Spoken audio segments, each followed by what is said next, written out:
Sama ada data tahun 2010. Teman-teman bisa lihat di sana di IPM, di Indeks Perkembangan Manusia atau Pertumbuhan Manusia yang ada di Jawa Barat, Tasikmalaya di urutan berapa. Ini berdasarkan urutan ya. Pangandaran di atas bukan karena tinggi, tapi memang belum ada saat itu indikatornya. Karena Pangandaran baru ada tahun berapa ya, 2014 pada 2000 berapa gitu. Jadi indikator pertama itu dimiliki oleh Kota Bandung. Jadi bayangkan kalau bagi saya pribadi ya, saya hidup di Kota Bandung waktu itu dengan berbagai macam fasilitas kemanusiaannya yang ada gitu ya. Ketika saya lihat ternyata Tasikmalaya itu ada di urutan kedua, tapi sayangnya urutan kedua dari bawah kayak gitu. Jadi betapa jomplangnya sebenarnya kehidupan saya saat itu gitu ya, ketika saya di Bandung dengan berbagai macam fasilitas. Dan di Bandung saja universitas itu ada sekitar 152 universitas kayak gitu, sekolahnya dan lainnya kayak gitu. Nah, kemudian di tahun berikutnya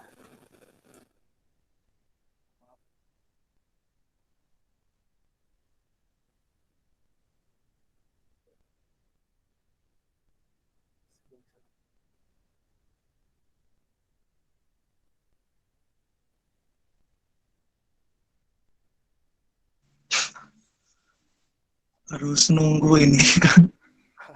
ya intinya itu ya data tadi ya, teman-teman bisa akses sendiri. Saya tadi sebenarnya datanya sama seperti itu, cuma isinya cuma ringkasan apa urutan. Jadi dalam 2010, 2011, 2012, 2013 itu kita ini tidak pernah keluar dari tiga terbawah kayak gitu. Sebenarnya kalau akses lagi data BPS-nya itu sampai 2017 itu kita istiqomah berada di tiga terbawah gitu. Sempat masuk tiga besar terbawah, balik lagi ke dua besar, tapi alhamdulillah sih belum sampai satu ataupun masih bontot kayak gitu. Jadi memang apa eh, inilah apa oh ini nih sampai seperti. Jadi memang istiqomah berada di tiga terbawah gitu. Kabupaten Tasikmalaya seperti khususnya kalah telak oleh adiknya Kota Tasikmalaya gitu. Walaupun baru berdiri sekitar tahun 2002 ya, agak salah Tasik itu. Sekitar sana lah. Sudah berada di tengah-tengah kayak gitu. Jadi memang nggak mudah ya ngurus kabupaten yang luasnya mungkin berkali-kali lipat dari luas Kota Tasikmalaya. Tapi intinya harus ada seseorang yang berpikir tentang hal itu gitu.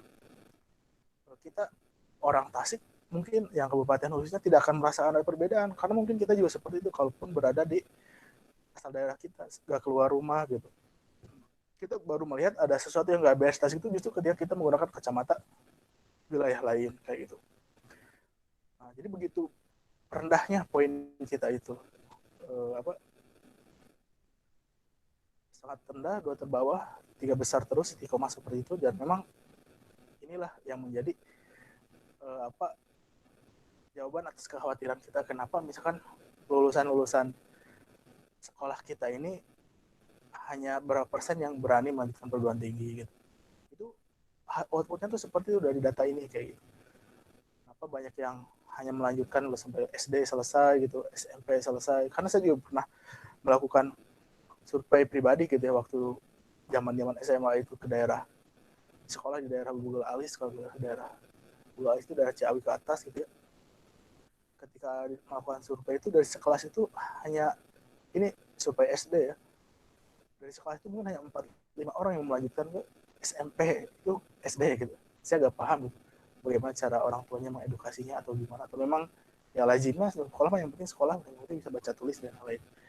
Padahal 80 km ke arah barat ya di kota Bandung sudah beda lagi gitu atmosfernya. Jadi betapa wah kita itu ketinggalan gitu, mungkin beberapa tahun gitu. Nah itu IPM ya, indeks pembangunan manusia. Kemudian ada istilah lagi adalah indeks pembangunan pemudanya.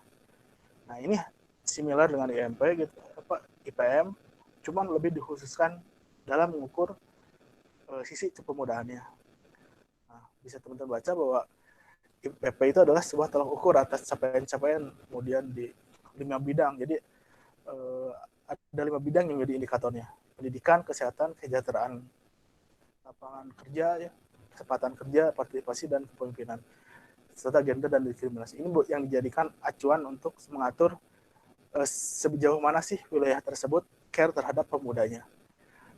Di di sini saya tidak menemukan data kota Kabupaten Tasikmalaya ya, karena IPP ini sebuah indikator baru gitu. Jadi memang kalau tadi kan di tahun 90-an sudah diadakan, kalau IPP ini baru-baru keluar, jadi memang tapi saya menemukan data Jawa Barat.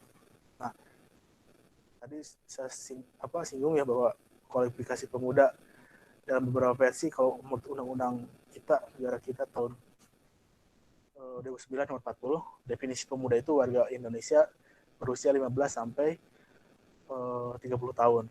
Nah, terus ini beberapa versi terkait definisi pemuda itu. Ada dari United Nations, ada Commonwealth, Eropa gitu dan lainnya, World Bank. Rata-rata mirip lah ya. Ada yang 15 sampai 30, 32, tapi intinya seperti itulah pemuda. Dan teman-teman di sini mudah-mudahan masih termasuk di sana gitu ya. Masih panas-panasnya lah ya. Kalau dalam Al-Quran itu kita berada di posisi lemah, kemudian kuat, kemudian lemah lagi. Nah, kuatnya itu adalah posisi pemuda. Kalau salah satu ulama menyebutkan pemuda itu kondisi di mana lagi tengah hari katanya. Dia lagi panas-panasnya, lagi serba ingin tahu, lagi serba penasaran. Nah, mungkin itulah yang terjadi pada saya dan teman-teman saya waktu itu, sekitar tahun 2012. Nah, kemudian kita melihat beberapa data terkait permasalahan pemuda ya saat itu ya, karena memang mungkin perlu diupdate lagi, entah ini menurun atau bertambah ya, karena masih sangat bisa melihat problematika pemuda saat itu di misalkan seks bebas dari data yang saya ambil waktu saya searching aja buat memperkuat melakukan seks bebas, aborsi, AIDS 63% remaja. Kalau saya sekarang khawatirnya naik gitu ya. Karena kalau teman-teman lihat beberapa akun gitu ya di IG ataupun dimanapun, sepertinya mulai menjadi hal, kalau 2010, 2012 ini yang kayak gitu masih agak tabu-tabu gitu. Tapi kalau sekarang itu udah mulai seperti hal yang lumrah gitu ya. Terakhir itu saya nggak nonton, tapi saya dengar beritanya gitu ya, terkait ada keturunan bule yang melakukan video incest gitu kan, kembar keturunan bule perempuan dua-duanya, kemudian video incestnya tersebar kayak gitu. Saya hanya melihat di headline sebuah berita dan ada yang mengkritiknya gitu, tapi malah dibalas lagi, jadi nggak tahu malu gitu. Hal yang kayak gitu nggak tahu malu gitu. Seandainya kejadian, mohon maaf, Ariel dan Luna Maya terjadi tahun sekarang pun mungkin nggak seheboh sekarang dulu gitu ya. Kalau dulu kejadiannya kan tahun 2010, saya itu termasuk yang turun demo di depan pengadilan negeri gitu di Bandung terkait kasusnya Ariel ini. Kalau sekarang kejadiannya mungkin nggak bakal seramai itu gitu ya. Bahkan mungkin nggak sampai dihukum dan lain-lain. Ngerinya itu seperti itu. Kemudian narkoba, sakau itu di 3,8 juta orang, 89%-nya adalah pemuda. Kemudian kriminalitas geng, tawuran, penjara, yang tewas yang kemarin ya, saya dapat berita di Karawang ketika hari pertama setelah libur PSBB, salah satu SMK dan SMK lain tawuran langsung hilang tangannya kayak gitu. Semuanya ada yang meninggal juga. Dan ternyata masih kayak gitu. Kemudian kalau disebutkan ke golongan pemuda yang agak tinggi derajatnya, misalkan mahasiswa, ada pendangkalan studi gitu.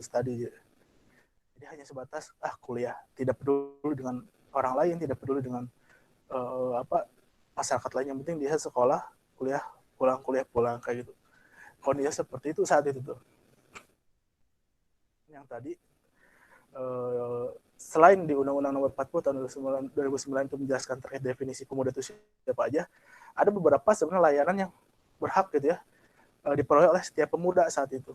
Jadi kita merefer ke sini ketika mau membentuk GMT itu, kita merefer ke sini bahwa ada pelayanan kepemudaan dalam bentuk 3 dasar. Pertama ada penyadaran, pemberdayaan, dan pengembangan.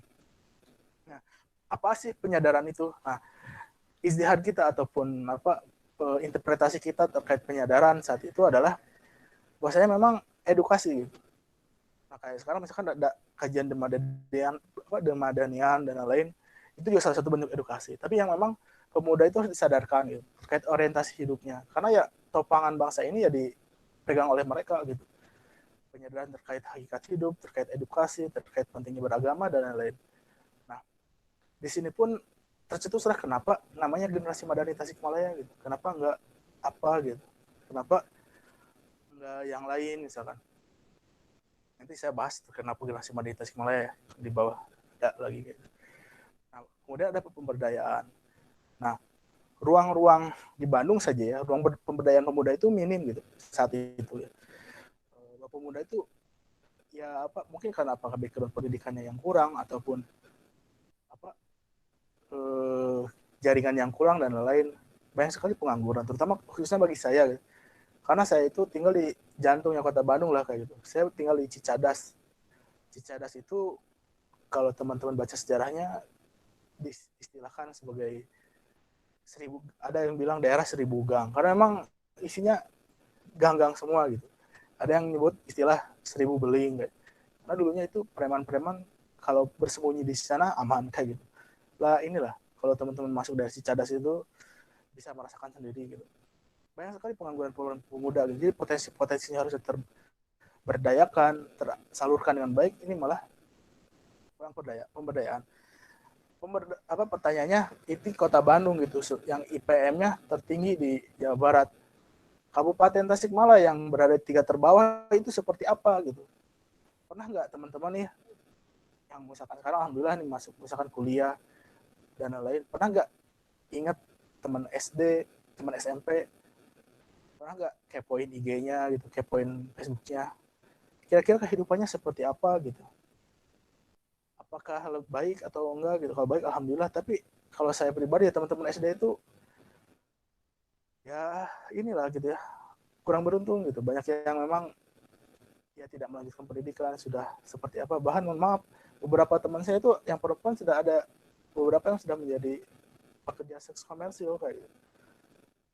Saya masuk grup Roninya gitu, melihat profilnya udah gak benar gitu ya, dan memang ya itulah gitu. Saya pernah lihat di Facebook ada story gitu ya, kok ini siapa gitu ya, aneh gitu, perasaan saya gak punya teman kayak gini gitu. Pas saya kepoin, saya lihat foto profilnya, ternyata foto profil 2016 2017 itu masih berhijab, masih bagus gitu. Tapi di 2020 itu sudah 2018 2019 2020 itu sudah ya sudah terbuka, sudah apalah ya, kejadiannya banyak yang seperti itu gitu. Kemudian setelah pemberdayaan adalah pengembangan. Nah, pengembangan ini baik dari skill, kemudian kapasitas intelektual dan lain-lain. Nah, ini sebenarnya yang menjadikan GMT saat itu ya didirikan. Kita coba bermitra dengan ini gitu, dan pemerintah lewat ini penyadaran, pemberdayaan dan pengembangan. Apa yang kita bisa lakukan nanti kita diskusikan gitu. Kira-kira apa sih sebenarnya yang bisa kita gapai dalam kondisi yang GMT yang serba masih belum ideal kayak gitu. Kemudian ada 6 istilah turunannya. Ini ada turunan dari kata pengembangan tadi. Jadi ada pengembangan kepemimpinan pemuda, pengembangan kewirausahaan pemuda, bisa dibaca oleh teman-teman, pengembangan peloporan, kemitraan, organisasi pemuda, dan penghargaan terhadap pemuda. Ini sebenarnya hak-hak yang memang tersirat, yang memang seharusnya dimiliki oleh setiap pemuda. Mitranya pemerintah kayak gitu. Jadi kewajiban pemerintah tuh ini dan haknya pemuda itu ini. Nah, seefektif apakah implementasinya di lapangan kayak gitu?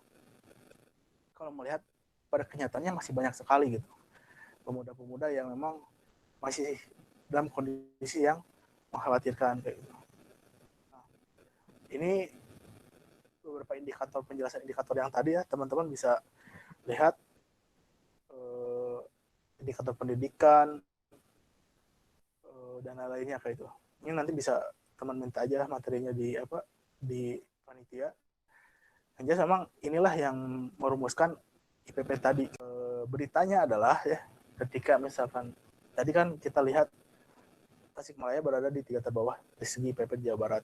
Nah, IPM mohon maaf. Nah, kondisi di IPP seperti apa? Nah, teman-teman bisa, saya punya datanya di indeks pertumbuhan pemuda ya, pengembangan pemuda gitu. Saya nggak punya data per kabupaten karena memang belum ada kalau nggak salah.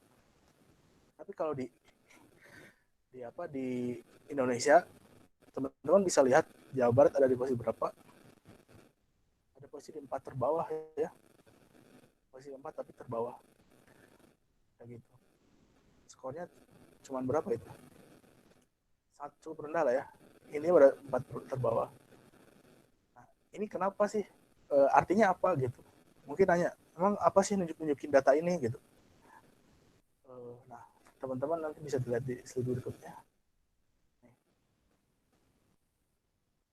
Ini ada 2 data dari IPP, Indeks Perkembangan Pemuda, yang nomor 1 itu ada Yogyakarta, yang, dan kita Jawa Barat udah di 4 terbawah tadi. Nah, coba lihat bagannya ya, kurvanya. Yang merah itu IPP nasional. Di Jawa Barat itu dan kesehatan, pendidikan dan kesehatan yang hampir menyamai dengan nasional. Sisanya kurang. Gender diskriminasi kepemimpinan masih kurang. Entahlah, mungkin kepemimpinan nanti salah satu ukurnya itu munculnya tokoh-tokoh nasional atau seperti apa ya. Tapi yang paling parah adalah apa? Di pekerjaan. Saya sebagai orang Jawa Barat asli gitu, orang Sunda, merasa malu gitu ya. Emang benar gitu, pemuda-pemuda Sunda itu loba nu nganggur gitu. Kira-kira teman-teman seperti apa gitu jawabannya? Jawab sendiri aja gitu. Kalau misalnya enggak, saya bekerja gitu, alhamdulillah saya bekerja. Coba lihat tetangga di sekitar, gitu. Teman-teman kita dulu banyak gak yang menganggur? Karena memang kalau di data itu rendah sekali gitu ya, dari aspek ekonomi dan pekerjaan lowongan kerja gitu, sangat rendah gitu, di bawah, jauh banget gitu. Jadi memang ada sebuah anekdot gitu ya dulu tuh, orang Sunda mah malas-malas kan, benar atau enggak gitu, orang Sunda mah malas-malas, nah makan gak makan asal kumpul, gak berani hijrah, gak berani merantau, beda dengan orang-orang Jawa misalkan atau Padang misalkan, yang memang berani keluar dari zona nyamannya, berani keluar dari tempat tinggal orang tuanya gitu. Nah, orang Sunda itu gak tahu ya, kalau udah karakter atau gimana, kayak gini gitu, penganggurannya loba gitu, banyak. Nah, ini memang jadi PR kita juga saat itu. Kenapa generasi muda ini saat itu dibuat, dan memang salah satunya itu untuk coba memfasilitasi hal ini kayak gitu. Nah, lalu seperti itu ya. Jadi kita mencoba untuk memberikan apa yang sebenarnya kita bisa. Saat itu sebenarnya mimpinya sederhana. Teman adik-adik kelas kita yang ingin melanjutkan perguruan tinggi, kita salurkan dengan info-info beasiswa, dengan info-info yang terkait lainnya. Kemudian misalkan teman-teman adik-adik kita yang ingin langsung bekerja, kita buatkan pelatihan. Apakah itu pelatihan sablon misalkan, apakah itu pelatihan mencukur, atau itu pelatihan apapun gitu. Kemudian yang sakit bisa kita bantu advokasikan dalam hal misalkan bikin kartu apa yang sekarang tuh itu ya yang KIP, Indonesia Sehat, Indonesia Sehat. Nah, itu di advokasi dan lain-lain kayak gitu. Nah, sebenarnya sesederhana itu sih yang kita ingat. Jadi memang fokus kita itu pada advokasi kayak gitu saat itu ya. Dan lagi-lagi, kenapa kita punya pemikiran seperti itu? Karena memang ya basicnya gitu. Basicnya kitanya, saya dan teman-teman saat itu melihat cara menangani suatu daerah itu seperti itu gitu. Saya di Bandung caranya seperti itu gitu. Apakah ini ideal dengan kondisi Kabupaten Tasikmalaya saat itu? Belum tentu gitu. Makanya perlu banyak silaturahim, perlu banyak nanya-nanya kayak gitu terkait stakeholder yang ada di Kabupaten Tasik ataupun di tangannya Kota Tasikmalaya gitu. Ataupun dengan di aktivis-aktivis di Kabupaten Garut, sebagai tetangga Ciamis dan sekitarnya. Makanya saat itu model-model gerakan yang saya bangun saat itu ya koordinasi dengan itunya inilah muru ilmu gitu. Kita pernah bikin acara di Singapura, mengundang salah satu foundernya Asgar ya. Asgar. Kemudian banyak kolaborasi juga dengan GLTC kalau saya. Jadi GLTC itu Global Leadership Training Center, bikinnya di basicnya sih di Ciamis. Tapi sebenarnya banyaknya orang Panumbangan yang bikinnya kayak gitu. Kebetulan juga teman-teman saya juga di kampus kayak gitu di Polban dan lain-lain kayak gitu. Jadi munculnya tuh modelnya seperti itu. Nah, kayak gitu ya. Itu sebenarnya yang menjadi dasar pemikiran ataupun dasar gerakan kita. Apakah itu keprihatinan? Bebas keprihatinan kayak gitu. Jadi memang ini dalam hal apapun teman-teman selalu mengupayakan apa sebenarnya alasan kita bergerak itu. Karena semakin jelas alasannya, semakin jelas kuat alasannya, maka energi yang kita dapatkan pun semakin kuat juga gitu. Dulu mah gak kepikiran ya kita ngumpul di Depok ngomongin Tasik, kita ngumpul di Sumedang ngobrolin Tasik, ngumpul di Bandung ngomongin Tasik. Itu hal yang mengasihkan dulu, karena memang kita punya alasan dan punya tujuan yang jelas kayak gitu. Ingin seperti apa, gerakan kita apa, walaupun tadi ya sebenarnya apakah kalau zaman saya dulu ya belum pernah nyurvei, sebenarnya orang Tasik tuh ngerasa terbantu gak sih dengan adanya kita gitu, dengan adanya GMT itu gitu. Emang tujuan kita begitu mulia gitu ya ceritanya, cita-cita kita begitu apa, begitu heroik lah, tapi sebenarnya apakah Tasiknya sendiri merasa manfaatnya gitu? Atau jangan-jangan ya kita selama ini cuman euforia di internal saja kayak gitu, merasa kita sudah banyak kontribusi dan yang lainnya, tapi padahal mungkin orang yang di target kita, wilayah yang di target kita gak merasa apa-apa. Nah, itu perlu diimplementasikan karena memang tadi umur kita itu pendek ya gitu. Maksudnya umur di GMT gitu. Kalau menurut ADART yang dulu itu maksimal itu 8 tahun sejak ikut rekrutmen kalau nggak salah. Umur kita jatah kita di GMT itu. Jadi saya waktu itu mendirikan tahun 2012, kemudian dirikan koordinator setahun, sifatnya koordinator, di muktamar pertama dituju jadi ketua itu baru 2 tahun. Jadi kalau saya dulu menahkodai DMT itu ya cuma 3 tahun sampai mungkin ya sekarang ini tahun-tahun terakhir lah kayak gitu. Jadi kalau ngacu ke sana, tapi nggak tahu ya yang terupdate seperti apa. Nah, jadi ini seperti itu. Ini jadi hal yang apa ya, harus jadi kontemplasi kita bersama sebagai pemuda Tasikmalaya gitu. Jangan sampai ya kita asik dengan aktivitas kita sendiri, terutama orang-orang yang berpendidikannya gitu. Karena ya bukannya skeptis dengan orang-orang yang ada di sana gitu. Jadi mereka tuh lebih ma'rifatul medan gitu, lebih paham kondisi lapangan Tasik itu seperti apa. Tapi kita punya inovasi gitu, kita punya insight-insight baru di daerah-daerah kita, di rantauan kita.